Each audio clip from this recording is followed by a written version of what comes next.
Government is necessary. That is something that has been recognized for nearly as long as there have been human societies. With settled society, which first began roughly 12,000 years ago, began the emergence of agriculture. And for the first time, people could develop a surplus. This made it necessary to develop a system to organize people and resources. In other words, a government.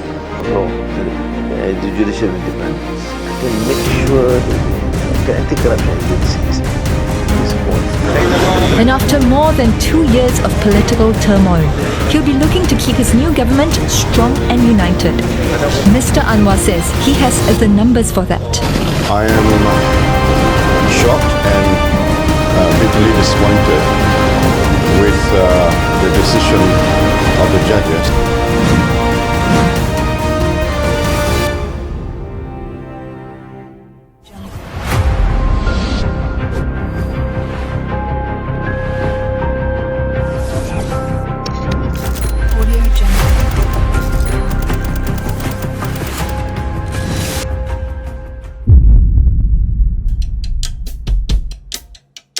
Minsan sa may kalayaan tayo'y nagkatagpuan. May mga sariling gimik at kanya-kanyang hangad sa buhay.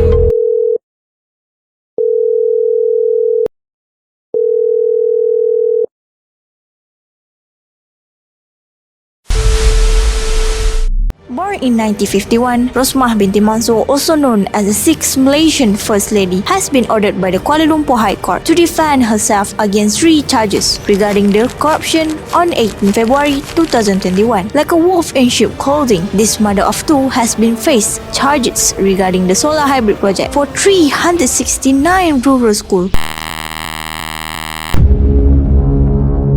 In this documentary, I will take you to the most unsolved mystery regarding the solar hybrid project in Sarawak. It was ROSMAH Mansor.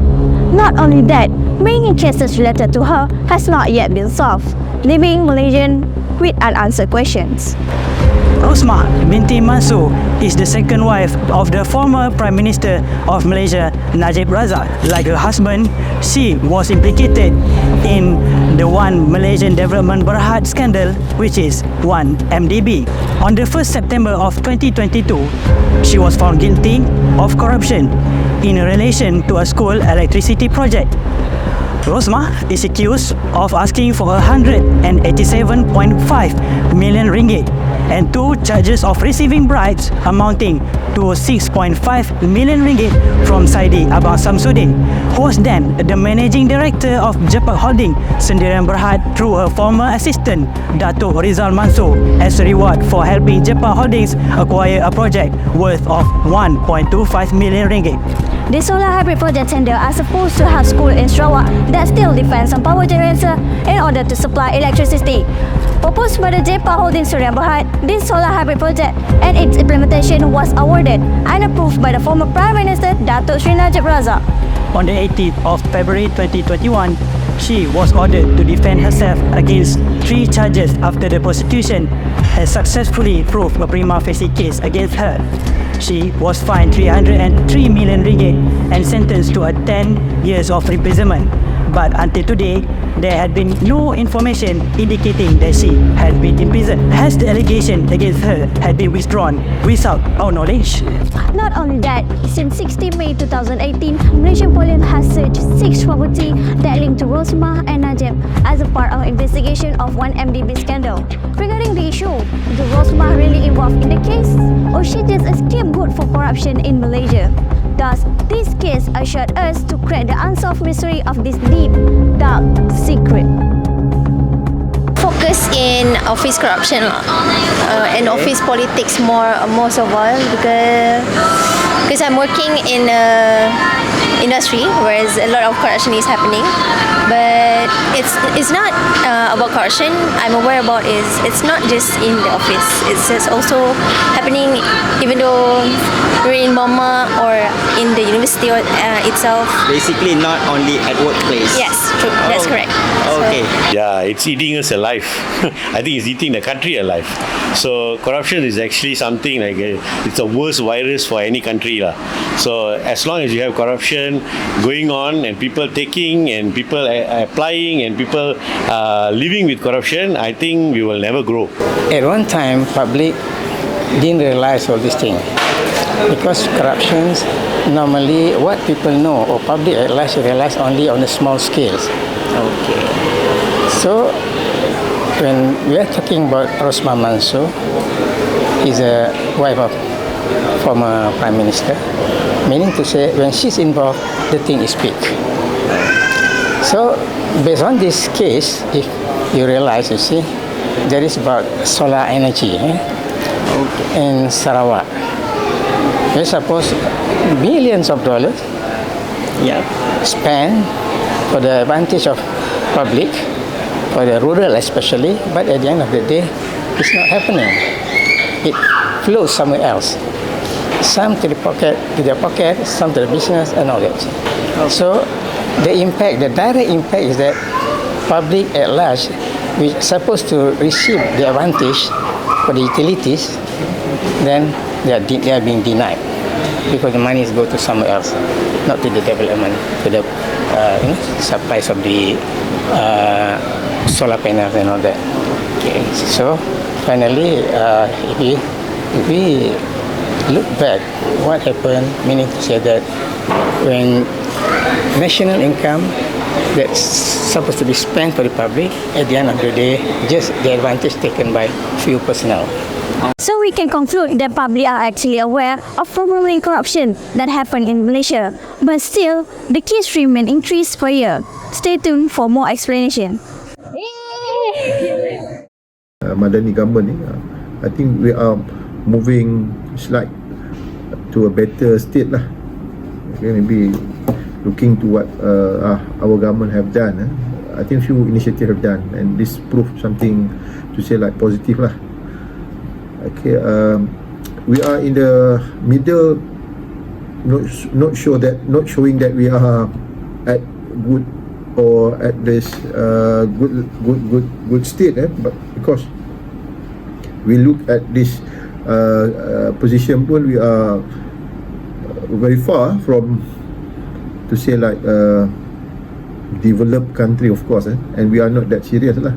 The country is the very worst case, like negara African country, most of them are at this worst state. We are not that in a very we cannot be complacent lah, because the changes are very slight. It's not that proof very it's not proof very obvious, but maybe we are at the good move lah because of the new government. Okay, but many things to be done lah. Okay. Corruption is not as what we think. You just give money, I take your money. You give money. Corruption is in every level, on every views. You don't limit your views of corruption in terms of economic only. We have a corrupted of mind corruption. So when we have this type of corruption, I believe you are focusing on economy. But I need to explain to you that corruption is not only in economy. We have corrupted in every subject matter. We have corruption in knowledge too. Plagiarism is corruption of knowledge. You see, cheating in finance is corruption. Corruption in terms of integrity. So if you're focusing in economy, if you want to look at Malaysia context, Malaysia is in the middle. We are in the middle. We are in a right track to achieve a most clean countries, but much to do, because corruption in Malaysia is embedded in every sector, every ministerial level, every state level, every local government level. We have corruption cases. Even if you go to the smallest part of the government agencies at the rural area, I can give you the examples, but I cannot tell you the name of these local government agencies. Right very far away from us at Sabah, at the rural area, still corrupted. Means corruption is not in the upper level. It has been go through the root. And the idea of corruption is no longer around the government servant. No. It goes to even the corporate sectors, to the students, and to the graduates. What is happening here in Malaysia, talking about corruption, is not just because of one man or one woman fault. Okay? It is actually, we may say, like, I think Dato' Sri Anwar said this is systemic problem. You cannot blame only one individual, katakan the former PM ke, kalau tak, believe me, it doesn't solve the problem. Okay, corruption ni dia dah inherent, dah diwarisi dan dia dah embedded so bad lah in the system. So it's not just a man at the top, but from the whole structures are corrupt. So now we're blaming one individual. So it's very unfair. And as I said, tak boleh selesai masalah ni. You cannot blame because the system now is towards that. So all the layers involved, it's not easy. So itu yang I think the students should understand lah. Okay, along with that, another one is because of the culture lah, culture factor, which is the culture ni masalah. What the cause of why Malaysia is so rampant? Because of the culture.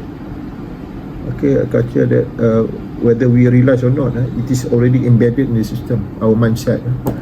Punca utamanya is actually it's not, it happened to say, I don't say everyone, tapi ini benda yang whether we realize or not, sometimes we have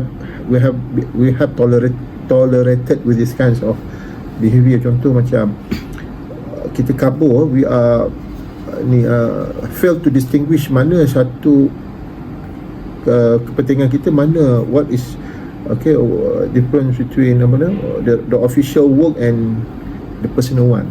Failing to distinguish this, that's the main cause. Okay, to say like ROSMAH is not, of course he is out there, he's not in the meeting, but maybe someone who are close to him, proxy kan, risau. Memang we know that politik cannot interfere in administration, fine, okay, he is outside, but there is someone yang represent her to be in the meeting and decide for him, for her. This is happening kan. Ini yang make it rosak ni. Issue now is why, at the first place, why you as Prime Minister wife have contract with government projects. That should be stopped. That's what the Prime Minister is doing now, removing all the contracts for their wife, for the sibling, for his brothers and so on. We cannot repeat this anymore. Stop it forever. What Prime Minister giving project to wife, giving project to his sons, giving project to his brothers. What is this nonsense is all about? That's where the corruption issue started, because you are the prime leader. You are the first person after Neptun Agong, then you are the prime minister. You don't show a ethical leadership. That's what happened in the ROSMAH MANSOR case. Najib Tun Razak should, I think at the first place, should stop his wife involved in government project, government tenders, and so forth. Because we know when you have the power, people willing to be with you. First. Second, we talk about the issues per se. That one is for schools. Should be directly given to the school. Do not use any intermediaries. This happen when cronyism and nepotism take into action in governance, in economic governance. That's why we rejected nepotism and cronyism in governance. For a good governance, cronyism, nepotism must be stopped. You must give award or give this project, award the project to the most qualified contractors. Second, you need to ask, is ROSMAH have specialty in solar system? No. He's not in the subject. Why should she get this project? Because of her companies, her sibling companies, or what? That's the issue it arises. That's why we don't blame her. As I told you, I don't have any problem with ROSMAH MANSOR. The problem is you are dealing with public money, taxpayer money. People look at how you handle this money.